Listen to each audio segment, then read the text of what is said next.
Hello friends, నమస్తే. ఆ రోజు నుంచే రైతు భరోసా రైతుల అకౌంట్లోకి 12,000. తొలి విడతతో ఇంటి స్థలం ఉన్నవారికి ఇందిరమ్మ ఇండ్లు మంజూరు చేస్తామన్నారు మంత్రి పొంగులేటి శ్రీనివాసరెడ్డి. జనవరి 26 నుంచి అమలు చేయనున్న రైతు భరోసా, ఇందిరమ్మ ఆత్మీయ భరోసా, కొత్త రేషన్ కార్డులు, ఇందిరమ్మ ఇండ్లు పథకాల విధి విధానాలపై హన్మకొండ ఐడిఓసీలు ఉమ్మడి వరంగల్ జిల్లా అధికారులతో సమావేశం నిర్వహించారు.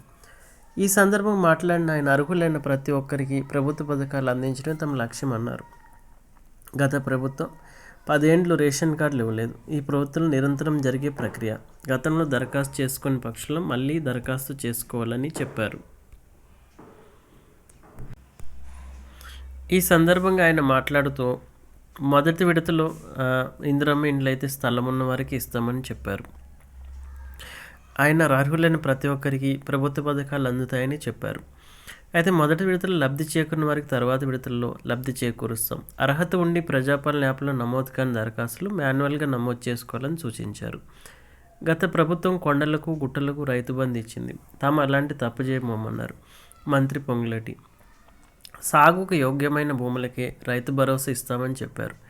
జనవరి 16 నుంచి 26 వరకు గ్రామ సభలు పెట్టి అధికారులు అర్హులను ఎంపిక చేస్తారని తెలిపారు. జనవరి 26 నుంచి రైతు భరోసా డబ్బులు రైతుల ఖాతాల్లో వేస్తామన్నారు. అధికారులు మొక్కుబడిగా కాకుండా రైతులను రాజు చేయాలనే తపనతో పనిచేయాలని సూచించారు.